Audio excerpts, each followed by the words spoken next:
बृहस्पतिवार व्रत कथा। विष्णु भगवान की जय। किसी गांव में एक साहूकार रहता था जिसके घर में अन्न, वस्त्र और धन किसी की कोई कमी न थी। परंतु उसकी स्त्री बहुत ही कृपण थी, किसी भिक्षार्थी को कुछ नहीं देती, सारा दिन घर के कामकाज में लगी रहती। एक समय एक साधु महात्मा बृहस्पतिवार के दिन उसके द्वार पर आए और भिक्षा की याचना की। स्त्री उस समय घर के आंगन को लीप रही थी। इस कारण साधु महाराज से कहने लगी कि महाराज, इस समय तो मैं घर लीप रही हूँ, आपको कुछ नहीं दे सकती, फिर किसी अवकाश के समय आना। साधु महात्मा खाली हाथ चले गए। कुछ दिन के पश्चात वही साधु महाराज आए, उसी तरह भिक्षा मांगी। साहूकारनी उस समय लड़के को खिला रही थी। कहने लगी, महाराज मैं क्या करूं, अवकाश नहीं है, इसलिए आपको भिक्षा नहीं दे सकती। तीसरी बार महात्मा आए तो उसने उन्हें उसी तरह से टालना चाहा, परंतु महात्मा जी कहने लगे कि यदि तुमको बिल्कुल ही अवकाश हो जाए तो मुझको भिक्षा दोगी। साहूकारनी कहने लगी कि हाँ महाराज, यदि ऐसा हो जाए तो आपकी बड़ी कृपा होगी। साधु महात्मा जी कहने लगे कि अच्छा, मैं एक उपाय बताता हूँ। तुम बृहस्पतिवार को दिन चढ़ने पर उठो और सारा घर में झाड़ू लगाकर कूड़ा एक कोने में जमा करके रख दो। घर में चौका इत्यादि मत लगाओ। फिर स्नान आदि करके घर वालों से कह दो उस दिन सब हजामत अवश्य बनवाएं। रसोई बनाकर चूल्हे के पीछे रखा करो, सामने कभी ना रखो।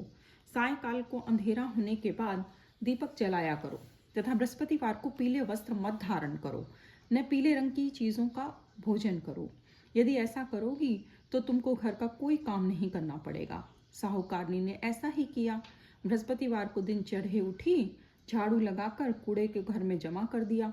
पुरुषों ने हजामत बनवाई, भोजन बनवाकर चूल्हे के पीछे रखा।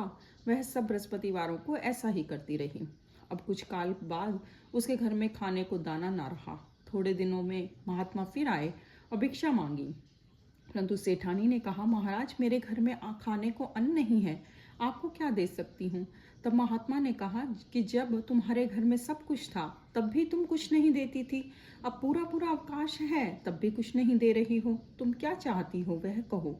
तब सेठानी ने हाथ जोड़कर प्रार्थना की, महाराज अब कोई ऐसा उपाय बताओ कि पहले जैसा धन धान्य हो जाए। अब मैं प्रतिज्ञा करती हूँ कि अश्वमेव जैसा आप कहेंगे वैसा ही करूँगी।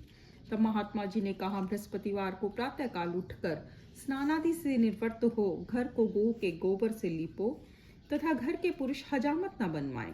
भूखों को अन्न जल देती रहा करो। ठीक सायंकाल दीपक जलाओ। यदि ऐसा करोगी तो तुम्हारे सब मनोकामनाएं भगवान बृहस्पति जी की कृपा से पूर्ण होंगी। सेठानी ने ऐसा ही किया और उसके घर में धन धान्य वैसा ही हो गया जैसा कि पहले था। इस प्रकार भगवान बृहस्पति जी की कृपा से अनेक प्रकार के सुख भोग कर दीर्घता काल तक जीवित रही। बोलो विष्णु भगवान की जय, बोलो बृहस्पति देव भगवान की जय।